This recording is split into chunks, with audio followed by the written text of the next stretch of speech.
Bino byabaki? Byabanene, bino byabanene, bino byabagenero. Hey, this is my talent. Do you want to see my talent? This is my talent. Tegaba mawulire nga sinagaleeta. Hey, amawulire agaliwo. Peter. Swamwitani. Mike Mukula.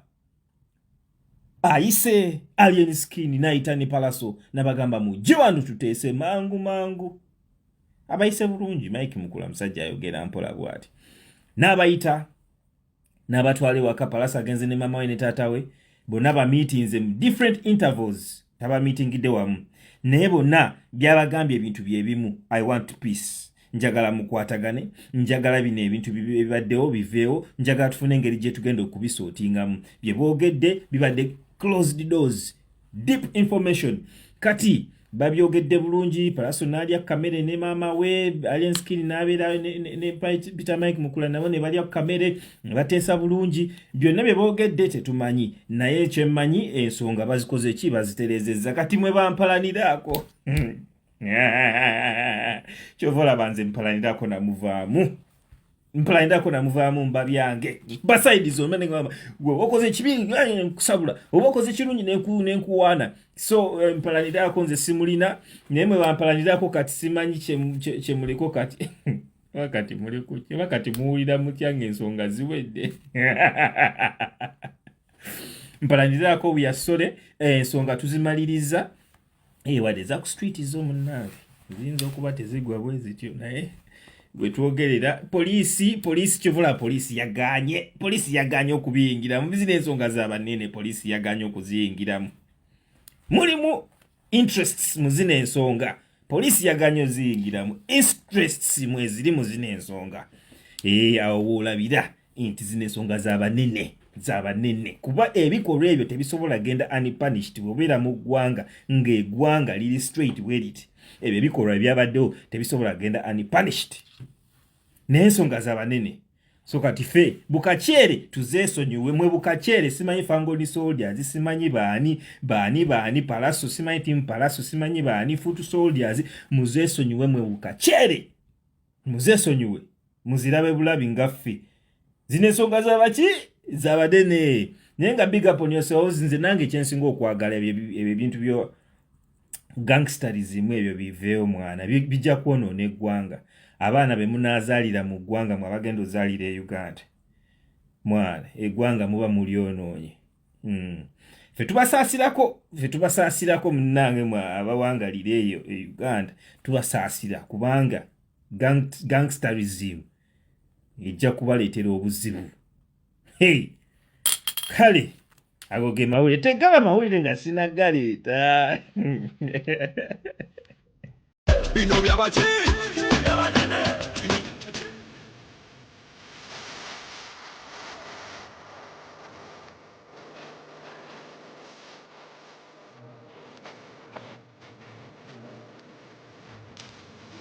Yes, ababadde balinda kiki ekiddako kakati olunaku lwaleero oluvannyuma wayiseewo ennaku mmeka nga Palaso alumbye Alien Skin ne baleka buli kimu nga kiri upside down kwegamba they vandalized buli kimu properties nga bwe mwabira basaagala biddingana ne mutandika okubuuza kikiddako mukabira nga basirise nnyo tugenza okulaba munnange Captain Mike Mukula bw'atyo sobodde okuba ng'abayita ndabyeko ne Palaso wali ng'apositinze n'agamba nti musanyufu nnyo mbu singa baali bafuna dda guidance okuva ewuwe mbu ebyaliwo singa tebyatuukawo owange naye nga tujja kuba nga tubawa updates biki bye batuuseeko era kinaggwa kitya ani alina okuba ng'asasulira losses ezo oba bajja kukkirizaganya batya oba byonna tujja kuba nga tubibawa naye nga basobodde okuba nga basisinkana Captain Mike Mukula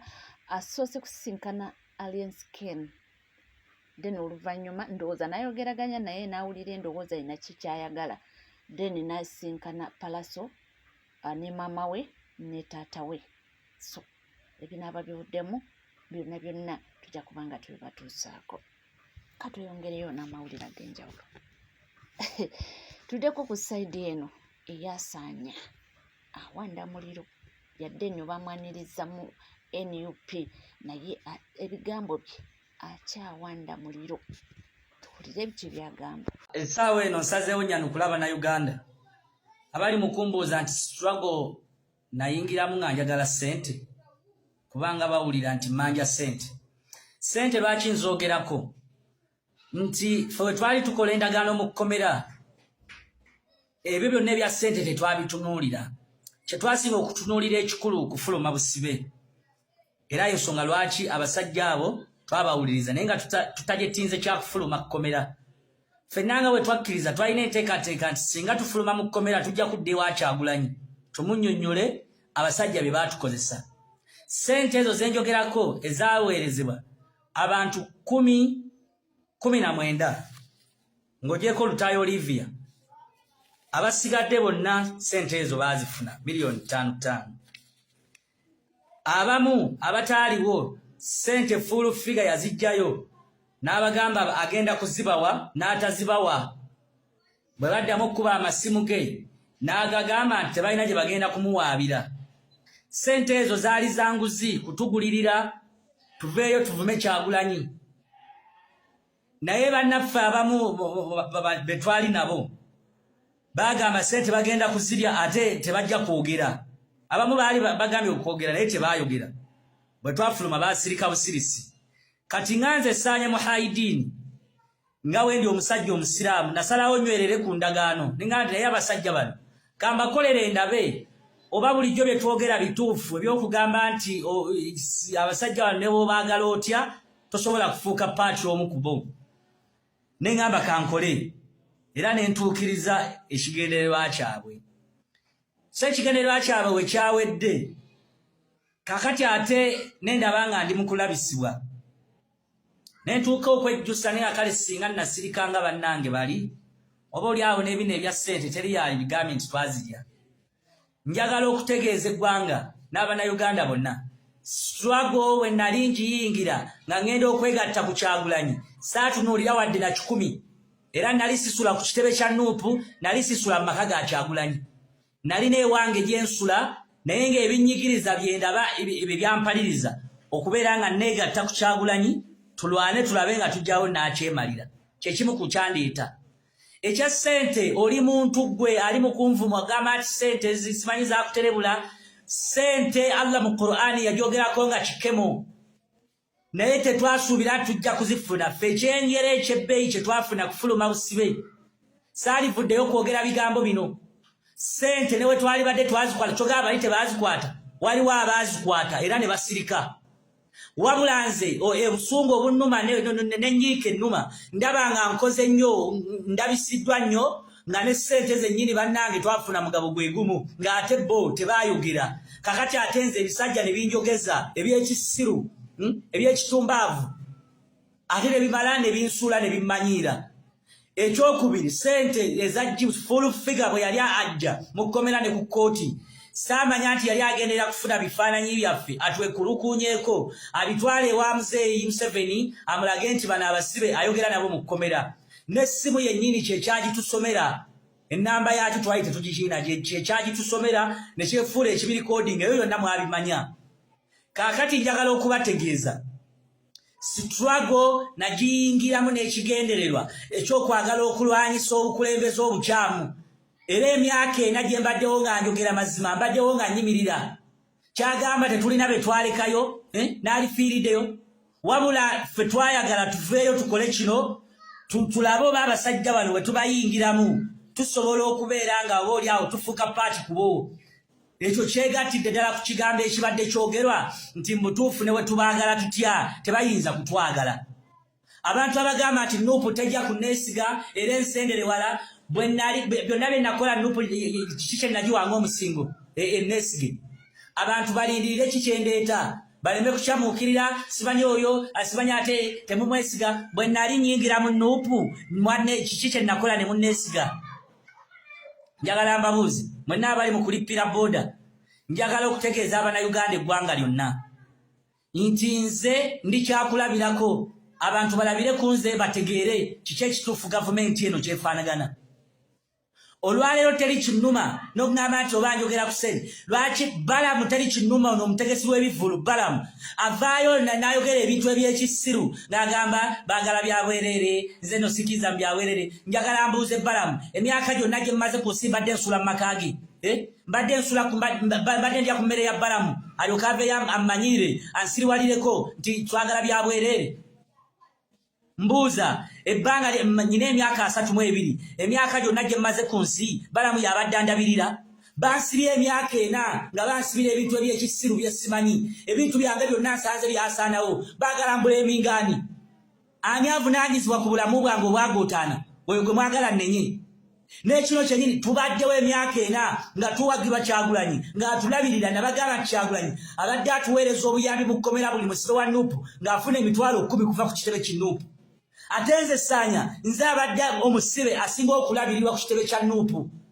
sirina kye nnejjusa mu Nuupu nti buli kimu kyonna babadde bakinkoledde mbadde eruzira nga ndi bulamu obuwooma nga emyaka gye mmaze ruzira mbadde nywa sukaali Kyagulanyi abadde ampeereza sabbuuni na buli kimu kyonna kibadde kintuukako tekitegeeza nti mu kkomera nabadde sifuna buyambi siryanga ku ssente Balamu byagamba nti full figure yatuwa ssente simanyi mu kkomera nga atulabirira ssente full figure yazireeta kutugulirira tuveeyo twogere ebintu ebyo bye nayogedde mu kamera naye nga byonna baalina okubyogera bonna gurupu nga bwe twali wadde abamu ssente baazira ne bagaana okubyogera nze ekinnuma nti nabyogera kyekisinga okunnuma nti nze ate neerabisa nnyo nenkola ki nembyogera so saagala ono omutegesi w'ebivvulu omuyaaye aveeyo ataawoze simanyi twagala bya bwereere n'ensi teri agikungula byonna ne wonaabikuŋŋaanya ne bwe munaapulira Kampala yonna ssente zaffe zonna muzibbye muzimba Kampala yonna bizimbe byonna byammwe teriiyo ni musajja musiraamu teri kye bakuziika nakyo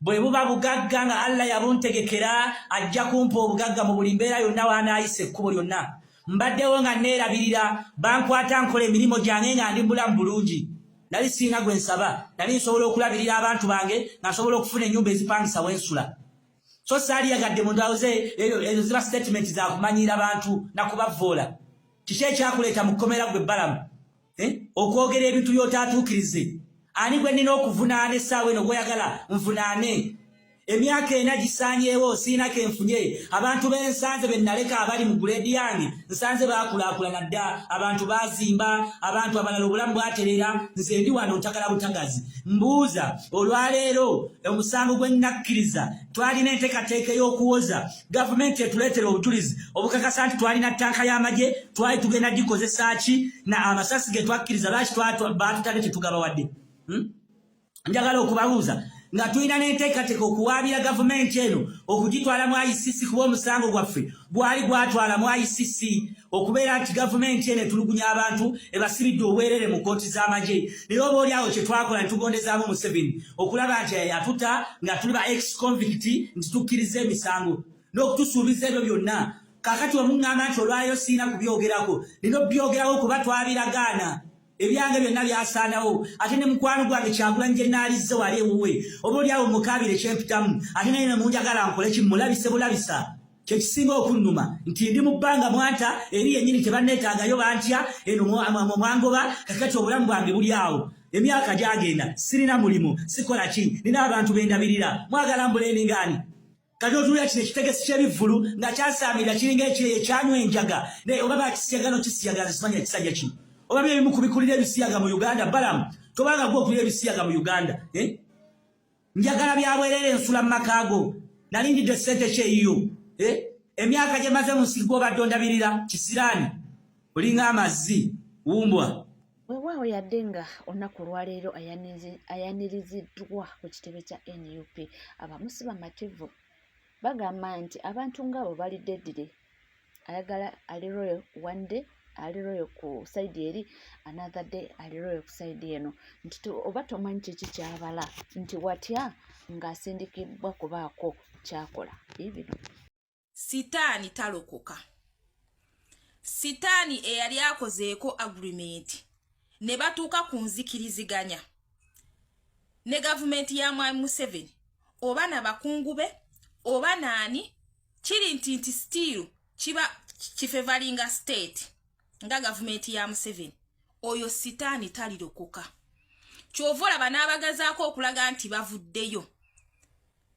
We badde eno ku sayidi y'enkyukakyuka. Ng'ate tebalina mu Uganda. Bayimirira ku mikutu gyabwe emigatta bantu. Ku social media ne batandika okuba enkyukakyuka. Mubalabyeko nga bakola zi tweets. Mubalabyeko nga batweetinga. Mubalabyeko nga babeera ku Facebook. Mubalabyeko ku TikTok. Nga bagezaako okuddiza omuliro enkyukakyuka. Oba His Excellency Robert Kyagulanyi Ssentamu. Kitegeeza sitaani talokoka. Kati mwabagamba mbu Ssaanya kulikayo. Mwali mumutumyewa.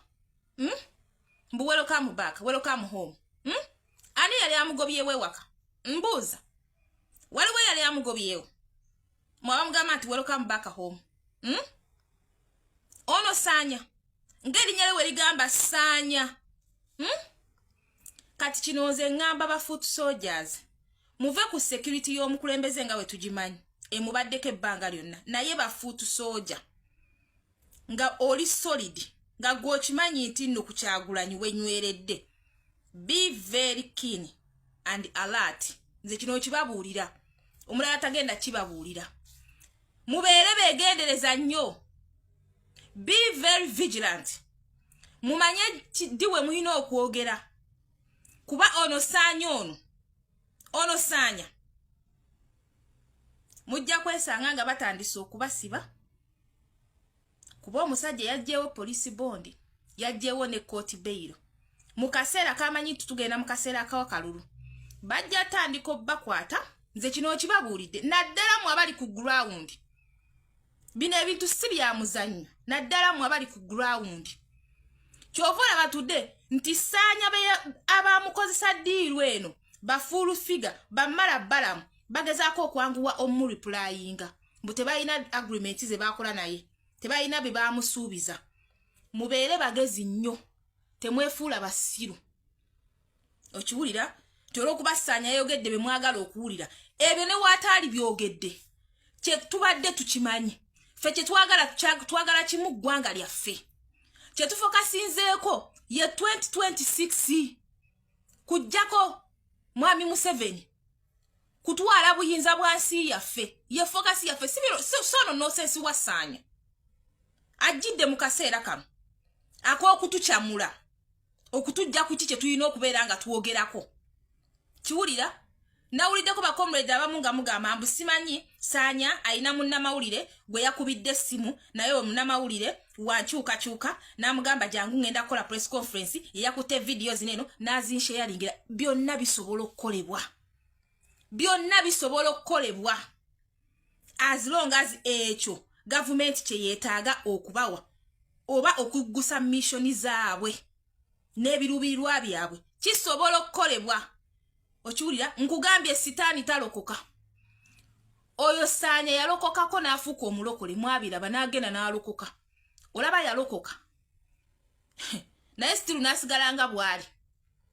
Gw'oyagala kuŋŋamba nti mukitinkiza. Kyenva mulaba bagenda bakwata nnyo. Nze mbabuulidde. Mujja kuŋŋamba. Ba foot soldiers abali ku ground. Mwegendereza akasajja kano ka Ssaanya nze mbabuulidde. Muve mu by'okukyamuka. Sitaani talokoka. Nkiddamu sitaani talokoka. Okiwulira? Sitaani talokoka. Yali byogeredde wali eri. Yali byogeredde eyo. Kyogamba wiyo ayita alina buyinza busobola bikola. Wiyo ayita asobola kubyogera. Lwaki abyogera kati? Tetubyetaaga. Byonna byabaanika tubimanyi. Njagala mumbu ye kikyotamanyi. Kati kino ekyo tukyamusano tujja ku mulamwa si kye twetaaga essaawa zino. Wabula nze ekikulu kye ŋŋambye mwegendereze bannayuganda bannange naddala mu abaana abali ku ground ba foot soldiers. Kano ono yeyinza okubeera oluwendawenda olukuyingiza mu kkomera oleme nakulaba ku kalulu wadde ne campaign. Jjukira akaseera kakyaliyo. This is January. So mukyamuke nga mukimanyi. Sitaani talokoka. Sitaani talokoka. Eno revolution omuntu wavaako aba agenze. Bino ebintu tebiriimu second chance. Kozi n'abaafa tebaafuna second chance. bino ebintu buli wobitekamu second chance baba muba muyina gye mukivugira ye yeetereze bw'abanga mutuufu alimanyibwa nayo nonsense mbusimanyi bikoze bitya simanyi munaye kulikayo mwamutumawo muyina gye mwali mumutumi oba mmwe mwali mwamugoba kyogamba mbuno yo Olivia Bulutaya we yajja ye teyajja lwaki ye teyakomawo mwegendereze nze mbabuulidde mujja kulayo babakwata ebatandika obbayoola ono saanya ng'erinnya lye bwe liri mbusimanyi ndi mukulwanira maali y'abasiraamu kulwaki tolwanira ey'abalokole ndaba walokokako nga kuva ddi olwanira emaali y'obuyisiraamu igwe saanya mbuwelo kamu back home weya naye mmwe mukyafa nnyo bakyabasiba nnyo kubanga obuzibu bwe muyina abasinga obungi muyina obusirusiru bungi temulowooza ffe katuteekewo abiri tutunuulire tulabe engeri gye tutambulamu oba gunaagwa gutya naye nga ye akomyewo ne bamwaniriza so ebiddako tujja kuba nga tubibatuusaako ate byonna nga bigenda mu maaso munange ensonga zasaanya zeeyongedde okuba nga ate zireetera omukulu Haruna Mubiru ebizibu kati bamulemeddeko mbu hoteero ye gye bakolera pulaani okuweera abantu obutuwa naye mmwe mwena abadde balya ku hoteero ya Haruna Mubiru mukimanyi nti mwalya dde obutwa era mwekebere mangu mugende mukebere emibiri gyammwe naddala mu bannabyabufuzi wakati kikakasiddwa nti mu ddiri zonna zitulugunya abantu Haruna azirimu era azimanyi era mu abalyayo ebyokulya namwe abakyakitiza nti ewa Haruna namwe ba YouTuber mmwe mwegendeze mwekebere emibiri gyammwe kubanga Haruna kasajja kabi nnyo kamanyi bingi nnyo niba naddala bannabyabufuzi mukebere obulamu bwammwe mwandibanga babawadde obutwa nga babaweera wa Haruna Mubiru mwegendeze mwawedde esaanya engeri gyayogeramu awo naddirwe bazimalirizaawo ku hoteero ye mwegendeze mugende mukebere emibiri gyammwe kabalekedde awo tuli ku NCKTV era bw'oba nga tuna subscribinga kekadde subscribinga ringinga that notification bell sharinga likinga ebisigadde nkomawo nabyo tova